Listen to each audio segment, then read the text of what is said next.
이번엔 글로벌 특파원 리포트 시간입니다. 일본 현지의 생생한 분위기 정영유 도쿄 특파원과 알아보겠습니다. 자, 우선 전일 마감한 일본 증시의 특징들부터 짚어주시죠. 네, 13일 도쿄 증시에서 니케이 225 지수는 전날보다 1.49% 오른 32,419.33으로 마감했습니다. 미국의 금리 인상 장기화 우려가 누그러지면서 전날 미국 증시가 오른 데 힘입었습니다.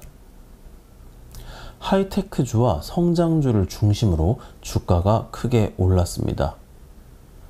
전날 발표된 미국의 6월 소비자 물가지수 상승률이 시장 예상치를 밑돈 덕분입니다. 성장주로 분류되는 M3가 5.2% 급등했습니다.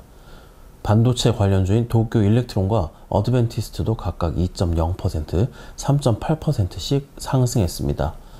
일본 증권사 관계자는 해외 단기 투자가들 일부가 차익을 실현하면서 빠져나갔던 반도체 관련주로 돌아왔다라고 분석했습니다. 소니그룹과 닌텐도도 4.5%와 2%씩 올랐습니다. 전자업종이 오른 반면 같은 수출 제조업인 자동차 업종은 다소 떨어졌습니다. 달러 대비 엔화 가치가 138엔대까지 오르면서 이 수출에 악영향이 미칠 것이라는 분석 때문이었습니다. 미쓰비시 자동차가 2.3% 하락한 것을 비롯해 스바루, 마츠다가 1.3%와 1%씩 빠졌습니다. 오른 종목은 1089개, 내린 종목은 668개였습니다. 자, 일본 증시 올해 상반기에는 외국인의 매수세에 힘입어서 상승 랠리를 이어갔습니다. 하지만 하반기에는 다를 것이다. 지금 전망이 엇갈리고 있다고 하는데 현지 반응부터 짚어주시죠.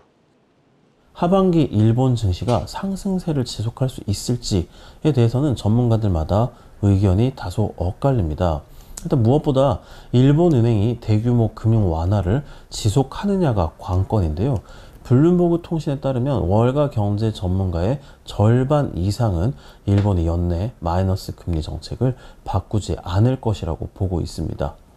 일본 경기 반등을 지원했던 일본은행이 수출 제조업으로부터 시작된 온기가 내수로 확산되기 이전에 섣불리 판을 흔들지는 않을 것이라는 얘기입니다. 우에다 가즈오 일본은행 총재도 대규모 금융 완화를 지속할 것이라는 입장을 분명히 하고 있습니다. 이 경우에는 하반기에도 니케이 225 지수의 추가 상승을 기대할 만하다는 분석입니다. 특히 반도체, 자동차, IT 하드웨어, 자본재, 내구 소비재 등에서 추가 상승을 기대할 만하다는 분석입니다. 올해와 내년 국내 총생산 GDP 성장률 전망치를 보면 일본의 GDP 성장률은 선진 7개국 평균을 웃돌 것으로 보입니다. 이 점도 일본 증시에 기대를 갖게 하는 이유의 하나로 꼽힙니다. 특히 미국 GDP 성장률과 비교하더라도 유사한 수준 혹은 미국 성장률을 상회하는 성장률을 기록할 전망입니다. 이 덕분에 일본 증시로 외국인 자금이 계속해서 유입되고 있다는 분석입니다. 물론 일본 증시에 호재만 있는 건 아닙니다. 해외에서 역사적인 물가 급등, 주요국 중앙은행들의 추가 기준금리 인상 가능성, 미국과 유럽에서 은행들의 대출 억제 영향으로 글로벌 경기가 하반기에 둔화될 가능성이 있기 때문입니다.